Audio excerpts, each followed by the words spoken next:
പ്രിയമുള്ളവരെ, നമുക്കിന്ന് ശനീശ്വരനെ കുറിച്ച് പറയാം. ശനി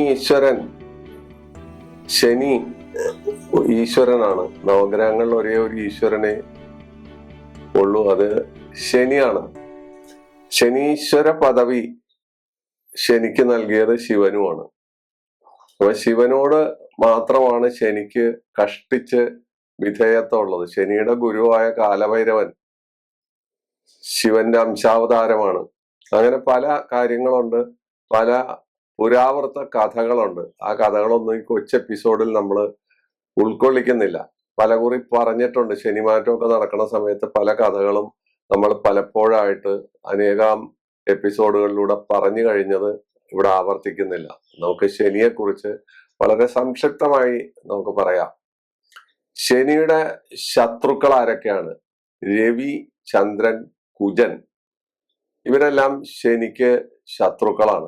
ശനിയോട് ശത്രുതയുണ്ട്, ശനിക്ക് ശത്രുത അങ്ങോട്ടും ഉണ്ട്. ശനിയുടെ ഉച്ചക്ഷേത്രം തുലാമാണ്, അത് ശുക്രന്റെ ക്ഷേത്രമാണ്. ശനിയുടെ നീചക്ഷേത്രം മേടമാണ്, അത് ചൊവ്വയുടെ ക്ഷേത്രമാണ്. അപ്പോ ശനിയെ നമ്മൾ ഭയക്കുന്നു, ശനിയെ നമ്മൾ വണങ്ങുന്നു, ശനീശ്വരനെ നമ്മൾ അത്യന്തം എല്ലാ തരത്തിലും ഭയചകിതരായി വിളിച്ച് യാചിക്കുന്നു. മറ്റ് 9 ഗ്രഹങ്ങളിൽ 8 ഗ്രഹങ്ങളോടും ഈ രീതിയിലുള്ള ഒരു സമീപനം ആർക്കും ഇല്ല. ശനിയെ സംബന്ധിച്ച് ശനിക്ക്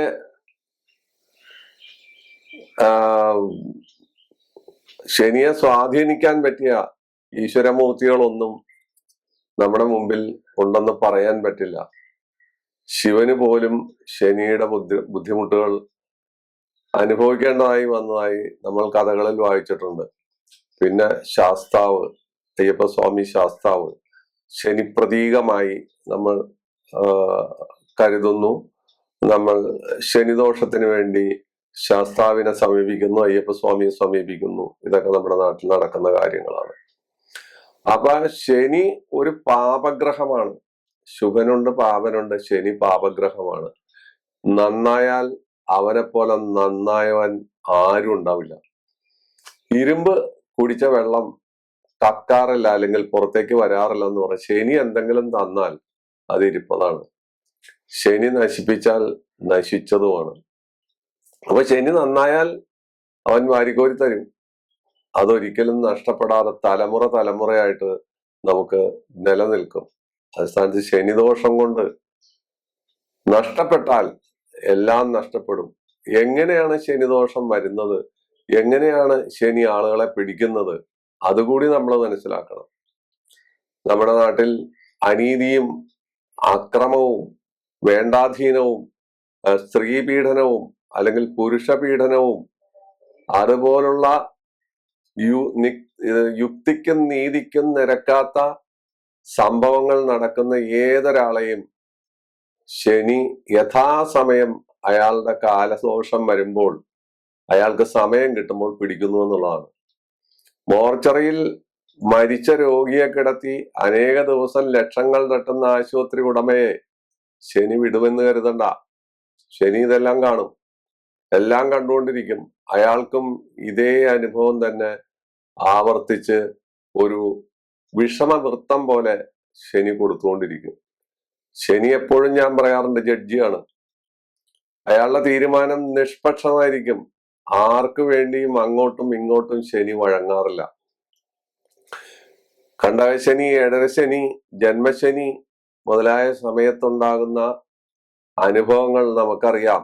അറിയാതെ ആപത്തുകളിൽ ചെന്ന് പെടുക, അറിയാതെ കേസ് വഴക്കുകളിൽ ചെന്ന് പെടുക, ജയിൽവാസം അനുഭവിക്കുക, നമ്മുടെ ധനം നഷ്ടപ്പെടുക, ഇപ്പോൾ നടക്കുന്ന പ്രത്യേക തരത്തിലുള്ളതായ ഡിജിറ്റൽ അറസ്റ്റ് പോലുള്ള കാര്യങ്ങൾ, അങ്ങനെയെല്ലാം ഭീഷണിപ്പെടുത്തി നമ്മളെ പറ്റിക്കുക. വലിയ വലിയ ആളുകളൊക്കെ ഇതിൽ പെടും. അനാവശ്യമായിട്ട് ധനം കുന്നുകൂട്ടിയ ആളുകളെയെല്ലാം ഓൺലൈനിലൂടെ അറസ്റ്റ് വാറന്റ് പ്രയോഗിച്ച് തട്ടിപ്പിൽപ്പെടുത്തി ലക്ഷങ്ങളും കോടികളും തട്ടിയ കഥകൾ നമ്മൾ കണ്ടിട്ടുണ്ട്. അവരെല്ലാം അനധികൃതമായിട്ടോ അല്ലെങ്കിൽ നീതിക്കും യുക്തിക്കും നിരക്കാത്ത തരത്തിൽ വാരിക്കൂട്ടിയ പണമായിരിക്കും ശനി വളരെ ഉത്കണ്ഠോടുകൂടി നോക്കിയിരുന്ന് വേണ്ട സമയത്ത് കൊത്തുന്നത്. ശനിയുടെ വാഹനം കാക്കയാണ്. കാക്ക ഒരാളെ വിശ്വസിക്കില്ല. കാക്കയെ നമുക്ക് തൊടാൻ പറ്റില്ല. കാക്കയെ തൊട്ട് കഴിഞ്ഞാൽ പിന്നെ കാക്കയുടെ കൂട്ടത്തിൽ മറ്റു കാക്കകൾ കൂട്ടില്ല.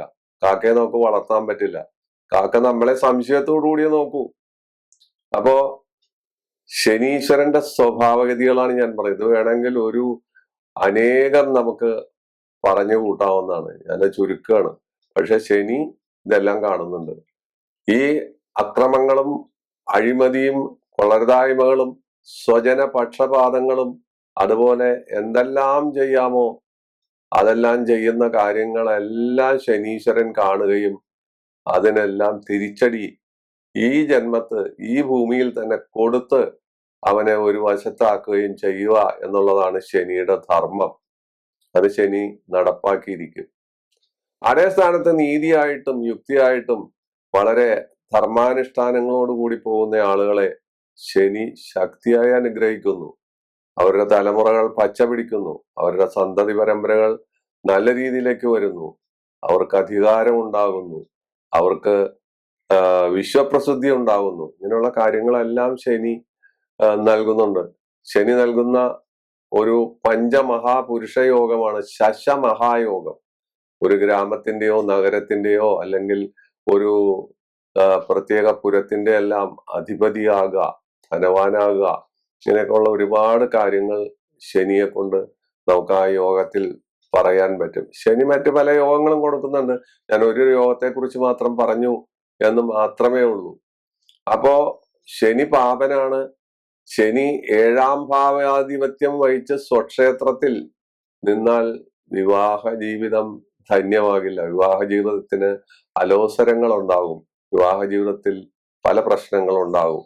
ബലവാനായ ശനി എന്ന 8ൽ നിന്നാലോ അത് ദീർഘായുസിനെ കൊടുക്കുന്നു എന്നുള്ളതാണ് ഏറ്റവും വലിയ പ്രത്യേകത. വ്യാഴം എന്ന ശുഭനോടുകൂടി ശനി എവിടെ നിന്നാലും ആ വ്യാഴത്തിന്റെ സത്ത് വലിച്ചെടുത്ത് ശനി പ്രദാനം ചെയ്യുന്നു. ശനി നമുക്ക് തിരിച്ചു തരുന്നു. വ്യാഴത്തിന്റെ സത്തുകളെല്ലാം വലിച്ചെടുത്ത് വ്യാഴദശയിൽ നമുക്ക് കിട്ടില്ല. അത് ശനിദശയിൽ അവൻ പുറത്തേക്ക് വിടുന്നു. അപ്പൊ ഇതൊക്കെയാണ് ശനിയുടെ പ്രത്യേകത. നപുംസക ഗ്രഹമാണ്. ആണല്ല പെണ്ണല്ല, നപുംസക ഗ്രഹമാണ്. അപ്പൊ ശനി 7ാം ഭാവാധിപത്യം ഒക്കെ വഹിച്ചാൽ പലരുടെയും വിവാഹ ജീവിതത്തിലുണ്ടാകുന്ന പല പ്രശ്നങ്ങളും ഒറ്റ നോട്ടത്തിൽ ബുദ്ധിമാനായ ഒരു മനുഷ്യന് കണ്ടെത്താൻ പറ്റും. ശനി പഴമയുടെ പ്രതീകമാണ്. കറുപ്പ് നിറമാണ്. പഴയ വീട്, കൊട്ടാരം പോലുള്ള പഴയ മരം കൊണ്ടുണ്ടാക്കിയ വീട്, അതുപോലെ പഴമ ശനിയെ എപ്പോഴും താലോലിക്കുന്നു. ശനി അലസതയുടെയും ദുഃഖത്തിന്റെയും മരണത്തിന്റെയും കാരകനാണ്. നമ്മുടെ മനസ്സിൽ 7.5 ശനികാലത്തും കണ്ടക ശനികാലത്തും ജന്മശനികാലത്തെല്ലാം ഉണ്ടാകുന്ന മനോദുഃഖങ്ങൾ പറഞ്ഞറിയിക്കാൻ വയ്യില്ല, പറഞ്ഞറിയിക്കാൻ സാധിക്കില്ല. അത് എന്തെങ്കിലും കാരണം കൊണ്ട് അനാവശ്യമായ ദുഃഖങ്ങൾ നമ്മളെ അലട്ടിക്കൊണ്ടേയിരിക്കും. അത് ശനിയുടെ ഒരു പ്രത്യേകതയാണ്. ഇതിനെന്താണ് പ്രതിവിധി? ദൈവങ്ങളെ പിടിച്ചിട്ട് കാര്യമില്ല. ശനി ഈശ്വരനെ നമ്മൾ ശക്തിയായി വണങ്ങുക, ശനിക്ക് ഇഷ്ടപ്പെട്ട കാര്യങ്ങൾ ചെയ്യുക, പാവപ്പെട്ടവനെ സഹായിക്കുക. ശനി മുടന്തനാണ്. മുടന്തന്മാർക്ക് ഭിക്ഷ കൊടുക്കുക. ശനീശ്വര സ്തോത്രം നിത്യം ജപിച്ച് ശനിയെ നമ്മൾ വന്ദിക്കുക, പുകഴ്ത്തി പറയുക. ഇതല്ലാതെ നമുക്ക് മറ്റ് മാർഗങ്ങളൊന്നും ഇല്ല എന്നുള്ളതാണ് സത്യം. ഒരാൾക്കും മുഴങ്ങാത്തൊരു ഗ്രഹമാണ്. ശനിയുടെ ബലം ശനിയാഴ്ച ദിവസവും സ്വക്ഷേത്രത്തിലും അതുപോലെ ഉച്ചക്ഷേത്രത്തിലും ദക്ഷിണായനത്തിൽ രാത്രി ജനിക്കുന്നവനും കറുത്ത പക്ഷത്തിലും ശനി വക്രത്തിൽ പോകുന്ന സമയത്തും ബലവാനാണ്. ശനിക്ക് വക്രം നമ്മുടെ യൂട്യൂബിൽ സദാസമയവും ആളുകൾ ആരോപിക്കാറുണ്ട്. അങ്ങനെ ഒരു സംഭവം ഉണ്ടാവില്ല. എന്നിരുന്നാലും ശനിക്ക് വക്രം വരുന്നു, ശനിക്ക് നീളം വരുന്നു, വണ്ണം വരുന്നു എന്നൊക്കെ നമ്മൾ കേൾക്കാറുണ്ട്. അത് പലരും വിശ്വസിക്കും. ബുദ്ധിയുള്ളവരാരും അത് വിശ്വസിക്കില്ല. കാരണം ഇതിൽ വ്യൂ കിട്ടാൻ വേണ്ടി ഈ ആദ്യമുള്ള എക്സാജറേറ്റഡ് ആയുള്ള വാർത്തകൾ പറഞ്ഞു വരുത്തും. അവനെയും ശനി പിടിക്കും. മനസ്സിലായില്ലേ? അപ്പൊ ശനിയുടെ ബലം ദക്ഷിണായനത്തിലാണ്. രാത്രിയാണ് ശനി ഏറ്റവും കൂടുതൽ ബലവാനാവുന്നത്, പകലല്ല. പകൽ സൂര്യനും ശനിയും ബദ്ധശത്രുക്കളാണ്. അപ്പൊ സൂര്യന്റെ പ്രഭയിൽ ശനി വലിയ കാര്യമായിട്ട് ഷൈൻ ചെയ്യാറില്ല. പക്ഷെ രാത്രി ശനിക്ക് ബലം കൂടും. ഇനി നമുക്ക് ഇത്രയൊക്കെ പറഞ്ഞു. നമുക്ക് ഓരോ ഭാഗത്തും മേടം മുതൽ മീനം വരെയുള്ള ഓരോ രാശികളിൽ ശനി നിന്നാലുള്ള ഫലത്തെ കുറിച്ച് ഒന്ന് പറഞ്ഞു പോകാം. അതിനാണ് ഈ എപ്പിസോഡ്. അല്ലാതെ ശനിയെ കുറിച്ച് കൂടുതൽ വ്യാഖ്യാനിക്കാനല്ല. മേടവും വൃശ്ചികവും രണ്ട് രാശികൾ പറയുന്നത് എളുപ്പത്തിൽ തീർക്കാൻ വേണ്ടിയാണ്. മേടവും വൃശ്ചികവും ശനിയുടെ മേടവും വൃശ്ചികവും കുജന്റെ ചൊവ്വയുടെ രാശിയാണ്. ചൊവ്വ ശനിയുടെ ശത്രുവാണ്. എന്നിരുന്നാൽ പോലും അത് മേടം ശനിയുടെ നീചക്ഷേത്രവും കൂടിയാണ്. അപ്പോ ഈ പറയുന്ന സ്ഥലത്ത് മേടത്തിലോ വൃശ്ചികത്തിലോ നമ്മൾ ജന്മനാൽ നമ്മുടെ ജാതകത്തിൽ ശനി നിന്നാൽ നീചനായും അറിവില്ലാത്തവനായും സഞ്ചാരിയായും സഞ്ചാരിണിയായാലും പെണ്ണാണെങ്കിൽ കപടബുദ്ധിയായും അതുപോലെ ബന്ധനം, ക്രൂരപ്രവൃത്തികൾ, പോലീസ്, പട്ടാളം മുതൽ അവരൊക്കെ നിർദ്ദയരായിരിക്കും. അവർക്ക് കാര്യങ്ങൾക്കൊന്നും ദയ ഉണ്ടാവില്ല. അപ്പോ അങ്ങനെയുള്ള സ്വഭാവക്കാരായി മാറാൻ സാധ്യതയുണ്ട്.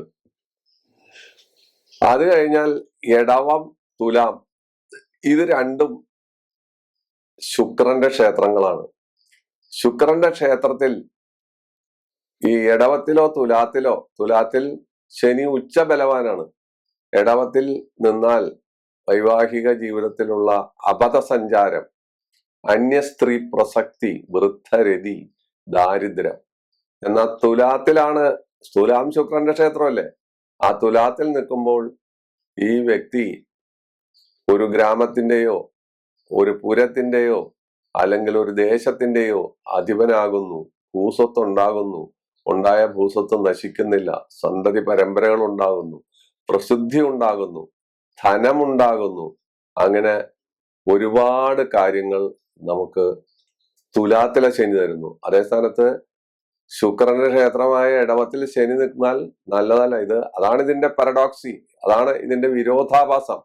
ഒരേ ഗ്രഹം ഒരേ ആളുടെ രണ്ട് ക്ഷേത്രത്തിൽ നിൽക്കുമ്പോഴുണ്ടാകുന്ന അനുഭവം നമ്മൾ പ്രത്യേകം മനസ്സിലാക്കിയിരിക്കണം.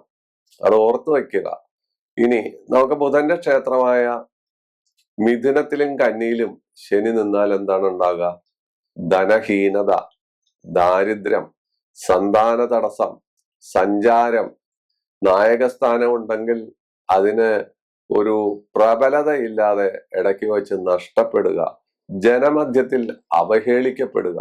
ഇങ്ങനെയുള്ള കാര്യങ്ങളാണ് അറിവുണ്ടെങ്കിലും ആ അറിവ് പ്രകടിപ്പിക്കാൻ പറ്റാതെ വരിക. ചിലരുണ്ട്, ഇപ്പൊ നമ്മൾ ചില കോളേജ് അധ്യാപകന്മാരെയും സ്കൂൾ അധ്യാപകന്മാരെയും കാണാം. അവർക്ക് വിദ്യാഭ്യാസവും യോഗ്യതയൊക്കെ ഉണ്ട്, പക്ഷെ ഇത് എക്സ്പ്രസ് ചെയ്യാൻ പറ്റില്ല.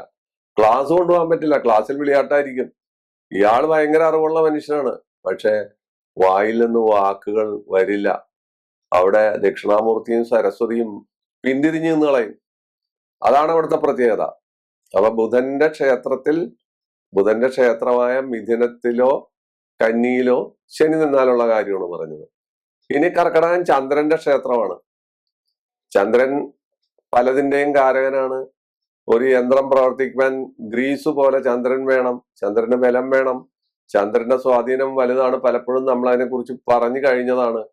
അപ്പോ ചന്ദ്രന്റെ ക്ഷേത്രമായ കർക്കിടകത്തിൽ ശനി നിന്നാൽ ധനഹീനത, മാതൃവിരഹം എന്ന് വെച്ചാൽ അമ്മയുമായിട്ട് വേർപെട്ട് നിൽക്കുക, ദേശാന്തരിയായി നടക്കുക, ഇല്ലെങ്കിൽ കുട്ടിക്കാലത്ത് തന്നെ മാതൃവിയോഗം ഉണ്ടാകുക, അതുപോലെ സന്താന തടസ്സങ്ങൾ ഉണ്ടാകുക, ഈ സ്വത്തിനും സമ്പത്തിനും കീർത്തിക്കും കയറ്റിറക്കം സംഭവിക്കുക. ചന്ദ്രന്റെ 15 കല പോലെ വെളുത്ത പക്ഷത്തിൽ മേപ്പോട്ട് കയറും, കറുത്ത പക്ഷത്തിൽ കീഴ്പോട്ടിറങ്ങും.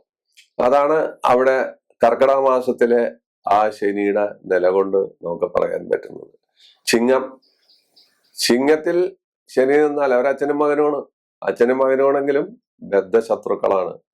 അത്തരം ആളുകൾ മാന്യതയ്ക്ക് കുറവുള്ള ആളുകൾ, ശഠത്വമുള്ളവർ, വർത്തമാനം പറയുമ്പോൾ എടുത്തടിച്ച് പറഞ്ഞ് അന്യരെ ദുഃഖിപ്പിച്ച് അവരുടെ ദുഃഖം കണ്ട് ഇത് പറയണ്ടായിരുന്നു, ഞാനിത് പറയരുതായിരുന്നു എന്ന് തോന്നുക. അത് കഴിഞ്ഞിട്ട് അവരുടെ പുറകെ നടന്ന് അവരെ സഹായിക്കാൻ നടക്കുക. അതുപോലെ ഭാര്യ ഭർത്തൃ ബന്ധത്തിൽ സുതാര്യതയില്ലാതിരിക്കുക, പുത്രന്മാർ ശത്രുക്കളായി മാറുക, അച്ഛന് അല്ലെങ്കിൽ അമ്മയ്ക്ക് മാതൃവിരോധികളോ പിതൃവിരോധികളോ അല്ലെങ്കിൽ അവരെ കൊണ്ട് കാര്യമായ സഹായം ഒന്നും ഇല്ലാതിരിക്കുക. വൃദ്ധരായിരിക്കുന്ന സമയത്ത് അനാഥാലയത്തിലോ വൃദ്ധസദനത്തിലോ ഇത്തരത്തിലുള്ളവരുടെ മാതാപിതാക്കൾ ചെന്ന് പെടുക. കാരണം അതാണ്. കാരണം അവര് തമ്മിൽ അച്ഛനും മകനുമാണ് ശനിയും സൂര്യനും എങ്കിലും അവരുടെ ശത്രുത വളരെ പ്രസിദ്ധമാണ്. അതിങ്ങനെയെല്ലാം സംഭവിക്കും. ഇനി നമുക്ക് ധനു മീനൻ ക്ഷേത്രം, അത് വ്യാഴത്തിന്റെ ക്ഷേത്രമാണ്. ധനുവും മീനവും വ്യാഴത്തിന്റെ ക്ഷേത്രമാണ്. ആ ക്ഷേത്രത്തിൽ ശനി നിന്നാൽ ഈ വ്യക്തി നീതിമാൻ, ജഡ്ജി, അതുപോലെ സത്യസന്ധനായ വക്കീൽ എന്നുള്ള വാക്ക് പറയാൻ പാടില്ലെങ്കിലും നീതിമാനായ വക്കീല്, നല്ല തൊഴില്, ധനം, ആയുസ്, പോലീസ്, പട്ടാള വകുപ്പ്, കോടതി, അതുപോലെ താഡനം ചെയ്യാനുള്ള, താഡനം എന്ന് വെച്ചാല് നമ്മളെ ജയിലർ, അതുപോലുള്ള ജോലികളിലെല്ലാം ഇവര് ചെന്ന് പെടാറുണ്ട്. വ്യാഴത്തിന്റെ ക്ഷേത്രം, വ്യാഴം നീതിമാനാണ്. ആ നീതിമാനും നീതിമാനായ ശനിയും കൂടി ചേരുമ്പോൾ പല ഉന്നതരായ ജഡ്ജിമാരുടെയൊക്കെ ജാതകം പരിശോധിക്കുമ്പോൾ ഈ കാര്യം നമുക്ക് കാണാൻ പറ്റും. അതാണ് അതിന്റെ പ്രത്യേകം. തന്നെയല്ല, ഇവർക്കെല്ലാം നല്ല മരണവും, നല്ല പെട്ടെന്നുള്ള മരണം, ആശുപത്രി കിടന്ന് നരകിച്ച് വിഷമിക്കാതെ പോകുന്ന ഒരു അന്തരീക്ഷവും കാണാറുണ്ട്. ഇനി മകരവും കുംഭവും പറയാനുള്ളൂ. അത് അദ്ദേഹത്തിന്റെ സ്വക്ഷേത്രമാണ്. മകരവും കുംഭവും ശനിയുടെ സ്വക്ഷേത്രമാണ്. അവര് ഇത്തരക്കാര് അവര് സ്വക്ഷേത്രത്തിൽ ശനി നിൽക്കുന്നവര് ഗ്രാമത്തിന്റെയോ അല്ലെങ്കിൽ ഒരു പട്ടണത്തിന്റെയോ മറ്റു കാര്യങ്ങളുടെ സ്ഥാപനത്തിന്റെയോ ഒക്കെ അധിപതിയായി തീരുക, പല നല്ല കാര്യങ്ങളും ചെയ്യുക, അതുപോലെ ഒരുപാട് ജനസേവനങ്ങൾ ചെയ്യുക, കഠിനാധ്വാനം ചെയ്യുക, കഴുതയെ പോലെ ജോലി എടുക്കുക, എന്നാൽ അതിന് വേണ്ടത്ര പ്രതിഫലം കിട്ടാതിരിക്കുക. ഇങ്ങനെയൊക്കെ ചെയ്താലും ശരി, ഇടയ്ക്കിടയ്ക്ക് പഴി കേൾക്കുക, പക്ഷെ അതിൽ നിന്ന് രക്ഷപ്പെടുക, അവർ വീണ്ടും ഉദിച്ചുയരും.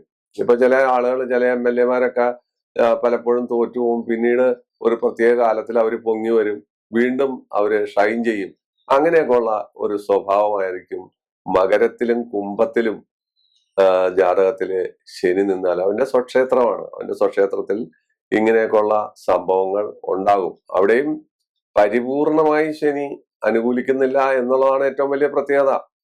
അവിടെ ശനി നമ്മുടെ സ്വഭാവത്തിനും നമ്മുടെ പ്രവൃത്തിക്കും, നമ്മുടെ സൽപ്രവർത്തിക്കാണെങ്കിൽ കൂടെ നിൽക്കുകയും ദുഷ്പ്രവർത്തിക്കാണെങ്കിൽ ശിക്ഷിക്കുകയും ചെയ്യുന്നത് പക്ഷാന്തരമില്ലാത്ത കാര്യമാണ്. അത് നമ്മൾ സംശയിച്ചിട്ട് കാര്യമില്ല. അപ്പോ ശനിയുടെ കാര്യങ്ങൾ നമ്മൾ മീനം മുതൽ നമ്മൾ കുംഭം വരെയുള്ള എല്ലാ രാശികളിൽ നിന്നാലുള്ള കാര്യങ്ങൾ തൊട്ട് തലോടിപ്പോയി. വലിയ ഗഹനമായിട്ടല്ലെങ്കിലും തൊട്ട് തലോടിപ്പോയി. ഇതിൽ നിന്നെല്ലാം ഒരു കാര്യം വ്യക്തമാണ്. ശനി എല്ലാവരെയും കാണുന്നു. എല്ലാ ദുഷ്പ്രവർത്തികളും എല്ലാ സൽപ്രവർത്തികളും ഓരോരുത്തരുടെ ചലനങ്ങളെയും വീക്ഷിക്കുന്നു. ആ ചലനങ്ങൾക്കനുസരിച്ച് കണ്ടകശനി 2.5 കൊല്ലം, ഏഴരശനി 7.5 കൊല്ലം, അഷ്ടമശനി 2.5 കൊല്ലം, ഈ സമയത്ത് ഇവരെ ചങ്ങലക്കിടുന്നു, ഇവരെ തളച്ചിടുന്നു. ഇവർക്ക് വേണ്ടത്ര മനോവേദകളും ശിക്ഷകളും ശനി കൊടുക്കുന്നു. അതേ സ്ഥാനത്ത് സൽപ്രവർത്തികൾ ചെയ്യുന്നവർക്ക് വാരിക്കോരി അനുഗ്രഹങ്ങൾ നൽകുന്നു. ഇങ്ങനെ 2 കാര്യങ്ങളാണ് ശനിയുടെ, ഒരു നാണയത്തിന്റെ 2 വശങ്ങൾ പോലെ. ധനു, മകരം, കുംഭം, മീനം മുതലായ രാശികളില് ശനി നിന്നാൽ സാമാന്യം നല്ലതാണ്. അത്തരം അതുപോലെ ഉച്ചക്ഷേത്രമായ തുലാത്തിലെല്ലാം ശനി നിന്നു കഴിഞ്ഞാൽ ശനിയുടെ കഠിനമായ ശിക്ഷകൾ അനുഭവിക്കേണ്ടി വരില്ല. ശനിയുടെ ശിക്ഷ അനുഭവിക്കുന്നത് അയാൾക്ക് ഇഷ്ടപ്പെടാത്ത ക്ഷേത്രത്തിലോ ശത്രുക്ഷേത്രത്തിലോ അല്ലെങ്കിൽ അയാൾ ഈ പറയുന്ന രീതിയിൽ കണ്ടകശനി രൂപത്തിലോ ജന്മശനി രൂപത്തിലോ ഒക്കെ നിൽക്കുമ്പോഴാണ് ഏറ്റവും കൂടുതൽ ശിക്ഷകൾ അനുഭവിക്കപ്പെടേണ്ടത്. ആ ശിക്ഷകൾ അനുഭവിക്കാൻ ബാക്ക് ഫയൽ നോക്കും. ഇയാൾ എന്തെല്ലാമാണ് ചെയ്തിരിക്കുന്നത്, ഇവന്റെ കച്ചവടം എങ്ങനെയാണ്, ഇവൻ ഏത് രീതിയിലാണ് ആളുകളെ പറ്റിച്ചത്, ഏത് രീതിയിലാണ് ആളുകളെ ദ്രോഹിച്ചത് എന്ന് ഫയലും മറിച്ചു നോക്കിയിട്ടാണ് ശിക്ഷാവിധി നടപ്പാക്കുക. അപ്പോ ശനീശ്വരനെ നമ്മൾ വന്ദിക്കാം. ശനീശ്വര സ്തോത്രം നമുക്ക് ജപിക്കാം. കോണസ്ഥോ പിങ്കളോ ബുദ്രം കൃഷ്ണരൗദ്രോ അന്ധകായമ ശനീശ്വരീശ്വരോ വന്ന വിപ്പിലാദേന സംസ്തുത ഏവം ദശാനാമാനി പ്രാതരുദ്ധായേ പടേൽ ശനീശ്വര കൃതം പീഡ ശനിദോഷം വിനശ്യതി. അത് പ്രയാസമാണ് ജപിക്കാൻ. നമുക്ക് നീലാഞ്ജന സമാനാഭം രവിപുത്രം യമാഗ്രജം ഛായ മാർത്താണ്ഡ സംഭൂതം തം നമാമി ശനൈശ്വരം എന്നുള്ള സ്തോത്രം രാവിലെയും വൈകുന്നേരവും ജപിക്കുക.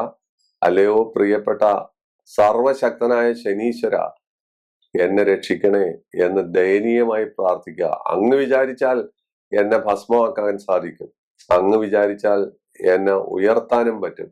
ഇങ്ങനെ ശനിയെ പുകഴ്ത്തി ശനിയുടെ ശക്തിയെ നമ്മൾ ബഹുമാനപൂർവം പറഞ്ഞ് ശനീശ്വര സ്തോത്രം ജപിക്കാം. ശിവക്ഷേത്രത്തിൽ പോയി ദർശനം നടത്താം. ശബരിമല ശാസ്താവിനെ നമുക്ക് കാണാം.